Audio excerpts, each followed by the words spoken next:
제 이름은 해민윤이고 저는 주부입니다. 제 남편 광수천은 다른 도시에서 일합니다. 그는 일주일에 한 번만 저에게 말을 걸어요. 그래서 실망스럽습니다. 그가 일로 바쁘다는 것을 이해하지만 여전히 너무 적습니다. 다른 가족들에게는 그렇죠. 광수천 정규직 직장인이라 휴대폰을 항상 가지고 다닐 것 같아요. 일에 지친 건지 아니면 그냥 무시당하는 건지 모르겠는데 자주 와도 괜찮을 것 같아요. 6개월 동안 집에 없었고 그 사람이 언제 집에 올지 모르겠어요. 언제 다시 볼 수 있을지 모르겠고 그 사람에게서 소식을 듣지 못해서 더 불안해질 뿐이에요. 그 사람이 잘 지내고 있는지 늘 걱정이 되지만 그 사람이 직장을 떠나야 한다는 소식을 듣고 슬펐지만 처음에는 그 사람의 경력을 지원하고 싶었습니다. 그 사람과 함께 갈까 생각했지만 광수천이 나에게 당신이 남아 있어야 한다고 말했습니다. 여기 알그라 난 일이 바빠질 테니. 있는 게 나을 거야. 정기적으로 돌아와서 부모님과 함께 살 수 있도록 노력할게. 그래서 광수천이 시키는 대로 해서 광수천은 말이 거칠어 근데 돌이켜보니 익숙해져서 냉담한 말일지도 모르지만 내가 하고 싶은 말을 분명히 했으면 광수천이 나한테 차갑게 대하는 것보다는 나았을 텐데. 일하느라 바쁘다 스트레스 때문에 태도가 평소보다 차가워진다. 같이 가면 더 스트레스 받을 것 같아 여기서 기다리기로 했는데 그 사람이 소식을 많이 들을 줄은 몰랐다. 그 사람이 집에 정기적으로 오겠다고 했는데 약속을 지키지 않아서 광수천을 보낸 걸 후회하진 않지만 소외감과 외로움은 느껴져요. 이제부터 광수천의 마음만 생각하고 그에게 내 마음을 숨기려 고요 며칠 후에 솔직하게 제 기분을 말해주세요. 광수천에게 문자를 보냈어요. 아마 일하느라 바쁘실 거라는 걸 알아요. 최소한 하루에 한 번만 연락 주시면 감사하겠습니다.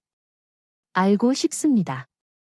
잘 지내는지 걱정이 되고 말을 안 하면 걱정이 되고 얕보는 것 같고 보고 싶어 문자를 보냈어요. 솔직하게 말하니까 마음이 좀 편해졌어요. 광수천의 대답은 이랬어요. 전혀 예상하지 못한 일이니까 일인 줄 알면 서두르지 마. 나 맨날 회사인데 힘들면 답장 기다리느라 스트레스 받으면 더 이상 연락하지 마. 나만 연락할게. 내가 필요할 때 광수천의 차가운 반응이 내 연약한 마음을 산산조각 냈어. 일이 힘들다고 연락하지 말라고. 건 잘못인 줄 알았어. 광수천에게 점점 화를 냈어. 돈을 쓰는 건 어리석은 일이라고 생각했어. 슬퍼하는 시간이 더 많아. 광수천이 시키는 대로 하는 건 싫지만 그 사람에 대해 너무 많이 생각하고 괴로워하는 것보다는 낫지 않을까 계속해서 생각했는데 그 사람이 나를 치료해 준 것 같은 느낌이 들어요. 너무 가혹하게 힘들지만 당분간은 놔두기로 했어요.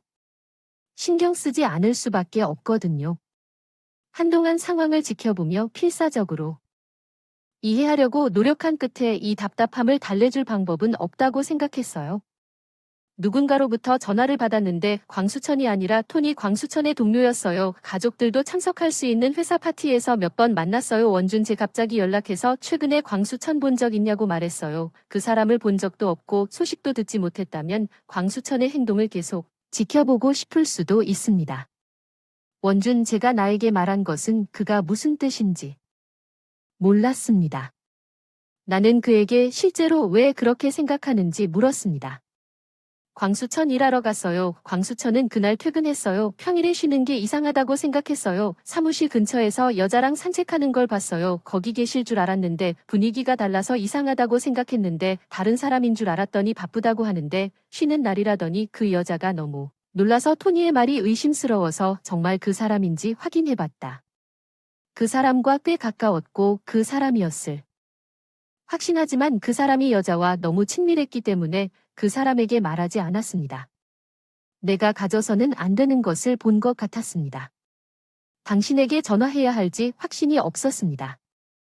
그런데 원준재 그런 말을 했다는 걸 알려야겠다고 생각하고 원준재 잘못한 게 없는데도 무슨 이유인지 사과했다. 광수천에게 확인을 안 해서 사실인지는 모르겠지만 어쨌든 상황이 어리둥절했다. 광수천을 의심해야 했다고 그 사람과 연락하지 않고 스트레스를 줄이려고 했는데 이 말을 이대로 놔둘 수가 없어 광수천에게 말하지 않고 그의 사무실로 달려가기로 결정했습니다. 그는 단지 직장 동료이지만 친밀감의 수준도 걱정됩니다. 그가 직장에서 바쁜 척하고 뒤에 있는 것을 허용할 수 없습니다. 시간을 내어 다른 여자와 시간을 보내십시오. 좀 더 명확히 해야 합니다. 여기서 나 자신은 불안에 짓눌릴 것이다. 솔직히 말해서 원준재 이 모든 것에 대해 틀렸으면 좋겠다. 만약 그렇지 않다면 이혼하기로 결정할 것 같다. 어떻게 해서든지 바람을 피우는 사람의 마음속에 무슨 일이 일어나는지 정말 이해가 안 된다. 나는 그들을 매우 사랑한다. 나는 그들에게 점점 더 지쳐가고 있다. 과거에 이런 일이 나에게 일어났습니다. 나는 당시 데이트하던 남자에 대한 모든 애정을 잃었습니다. 이혼은 쉬운 일이 아닙니다. 시간을 낭비하지 않을 것입니다. 게다가 내가 배신당했을 때 그 사람이 내 뒤에서 바람을 피웠다면? 사람을 걱정하느라 시간을 낭비하지 않을 거야? 그 사람이 내 뒤에서 바람을 피웠다면 용서할 수가 없어. 정말 바람 피우고 있어요. 적절한 조치를 취할 거예요. 이혼 서류를 가지고 갈 거예요. 그런 다음 사업부 서류를 가지고 광수천 집으로 들이닥쳤어요. 광수천 임시 숙소에 갔는데 공교롭게도 광수천이 직장에서 돌아왔는데 뭔가요? 예상치 못한 일이 일어났습니다. 모르는 여자가 광수천의 현관문에서 나왔어요. 네, 그 사람이 누구냐고 나에게. 이 여자에게 나는 그의 아내라고 말했습니다. 그 여자의 얼굴은 조금 겁이 났습니다. 당신의 아내는 여기 있습니다. 그녀는 문을 나가면서 말했습니다.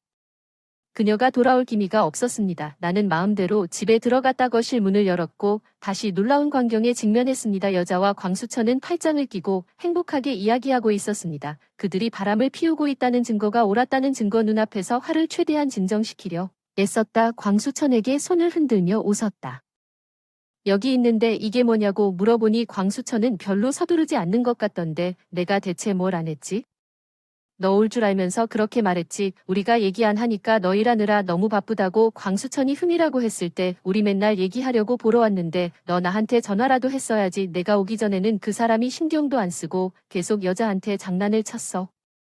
너무 불편해서 걸고 싶지도 않았어. 여기까지 왔는데 너 안에 있는 것 같구나. 무슨 일이 있어서 방해가 되어서 지금 나가려고 하는데 먼저 이혼 서류에 서명해 주실래요? 제가 광수천에게 건네준 이혼 서류를 남편이 처음으로 만들었어요. 실례지만 이 여자는 나에게 비서 같아요. 신뢰를 쌓는 것이 내 일 중 하나라는 걸 알죠? 그렇지 않나요? 그래서 당신이 무슨 말을 하는지 모르겠어요. 제가 말한 대로 이혼할 생각은 없습니다. 토니 이름도 언급하지 않고 동료로부터 연락을 받았다고 하더군요. 우리 사이의 일만이 아니라 함께 시간을 보내기 위해 돈을 받으려고 애썼던 거겠죠. 변명은 듣지 않을 테니 그냥 갑시다. 광수천이 누가 뭐라고 했다고 했더니 이혼했어. 알았어, 인정하지만 스트레스 받아서 그냥 여자랑 놀게 놔뒀어. 그 정도면 됐어. 용서해줘. 광수천의 태도가 점점 지겨워지고 있었어. 사실 생각하고 있던 건 오늘 이혼하고 전화했는데 그 사람이 이 문제를 다시 열자 자연스럽게 화가 났고 어쨌든 그 사람에게 복수하겠다고 결심했습니다. 우리는 이혼합니다. 이 말을 하고 왜 여주인이 원하는 만큼 많지 않습니까? 이혼 서류를 그 사람에게 더 세게 밀어붙이고 어차피 제출하지 않겠다고 하면 기꺼이 작성해 드릴게요. 저를 사랑하시나요? 맞나요? 정말 제가 작성해 주기를 바라시나요? 그렇게 하면 그 사람이 나를 내려다보며 웃으면 더 아플 텐데 나는 처음으로 그 사람을 진심으로 경멸했다. 내 의견을 고집스럽게 거부하면서 우리는 더 이상 커플이 될 수 없다는 것을 깨달은 순간이었다. 광수천 정말 이혼 서류를 작성했네. 봐, 내가 작성했는데 제출할 수 없다는 걸 알아. 어쩌면 그 장면을 보고 충격을 받았을지도 모르지만 다른 도시에서 일할 때 남편들은 다 이렇다는 걸 알잖아. 다들 아내야. 세상 사람들은 못 본. 하는데 아니 광수천의 이기적인 말장난 앞에서 남편이 쉴 시간을 용납하지 못한다면 당신은 좋은 아내가 아니다. 나는 당황스러워서 이혼 서류를 들고 확신했다. 그 사람 집에 가는 길에 이 이혼 서류도 제출할 거야. 너한테 위자료도 청구할 거고 거기 아줌마한테는 물론이고 너 회사에 신고할 거야. 광수천은 아마 이 말을 듣고 당황해서 갑자기 화를 냈을 거야. 나는 당신에게 돈을 주지 않을. 나는 당신에게 위자료를 지불하지 않을 것이며 재산의 일부도 주지 않을 것입니다. 그리고 당신이 회사에 신고하면 나는 당신에게 보답하겠다고 위협했습니다. 이런 말을 했는데 굴하지 않아서 어떻게 할 건지 내 마음은 변하지 않을 거야. 그렇게 협박해도 어떻게든 놀린 걸 후회하지 않을래. 안녕. 그걸로 빨리 집 밖으로 나가서 광수천이 쫓아오지 않아서 정말 위자료 청구하고 회사에 연락할 생각이야. 이혼하면 바보 취급받는 건 참을 수 없어. 꼭 하고 싶어. 그 남자에게 반격하다 광수천을 두고 부모님 집으로 돌아갔다. 이혼 소송에 성공하고 변호사를 고용해 위자료 청구를 했는데요. 광수천에게도 통보가 된 것 같고 이런 메시지가 왔어요. 당신은 정말 저와 이혼하고 통보했습니다. 회사 오늘 매니저한테 전화가 왔는데 다시 가보니 갑자기 강등된다고 하더군요. 다음 달에 다른 부서로 옮겨갈 예정인데 왜 이미 알아야 한다고. 믿지 않는 사람에게는 큰일을 주지 않겠다고. 이 글을 읽으니 광수천의 행동이 가져온 결과를 보고 웃지 않을 수 없었다. 나는 그를 무시했다. 광수천은 내가 강등되면 계속 나에게 연락할 것이다. 위자료도 못 주고 들어본 적도 없는 부서로 보내지고 회사에서도 못 올라가게 될 텐데 이럴 줄 알았으면 그때 너한테 사과했어야 했는데. 일이 생겨서 지금 사과할게요. 미안해요. 다시 회사에 전화해. 거짓말이었다고. 이렇게 필사적으로 사과했는데 지금은 말도 늦었고 용서할 생각은 전혀 없지만 그냥 한 가지 말씀드리고 싶은 것이 있습니다. 이제 그런 가벼운 사과는 필요하지 않습니다. 어디로 전근하더라도 내 수수료는 꼭 지불하도록 할게요. 그렇게 사과하고 싶다면 나에게 한 일에 대해 책임을 져야 합니다. 광수천은 내가 아직 그를 사랑하지 않는다는 것을 처음으로 깨닫는 것 같았고 이로 인해 그는 정말 당황했습니다. 당신이 실제로 서류를 제출할 것이라고 생각하지 않았습니다. 할 수만 있다면 이렇게 된 것이 정말 후회됩니다. 돌아가면 난 뭐든 할 수 있고 다시는 널 속이지 않을 거야. 제발 무례하게 해서 미안해. 나에게 한 번만 기회를 더 줘. 광수천은 내가 본 것보다 더 절망적이었지만 단 한 번도 안 된다고 말했어. 내가 그 사람의 기대를 불러일으키면 그 사람이 안타깝기 때문에 이 점을 분명히. 저는 부정행위를 용납하지 않는 사람이라는 걸 알잖아요. 앞서 나가고 싶다면 또 다른 기회는 없을 거라는 걸 알잖아요. 처음부터 다시 시작해서 내 신뢰를 얻으면 쉽지 않을 텐데 그렇게 대답해 광수천이 계속 전화를 했는데 더 이상 할 말이 없어서 다 무시하고 결국 부모님 집에 와서 집 앞에서 무릎 꿇고 너무 미안해. 다시는 배신하지 않을게. 회사에 전화해서 처음부터 다시 하라고 했어. 너무 놀랐지만 나아지지는 않았어. 그냥 부모님 집 앞에서 그런 짓을 할까봐 짜증이 났다. 아버지께 머물면 보내달라고 부탁했다. 경찰에 신고할게. 아버지는 소리를 지르고 광수천은 실망한 표정으로 떠났다. 사실 그 사람이 불쌍하지도 않았고 그 사람이 괴로워하는 모습을 보고 큰 위로를 받았어요. 더 이상 그 같은 남자에게 시간을 낭비하지 않아도 되어 기쁘다. 이혼할 수 있어서 다행이다. 그래서 돈을 갚는데 성공했다. 이제 내가 것이다.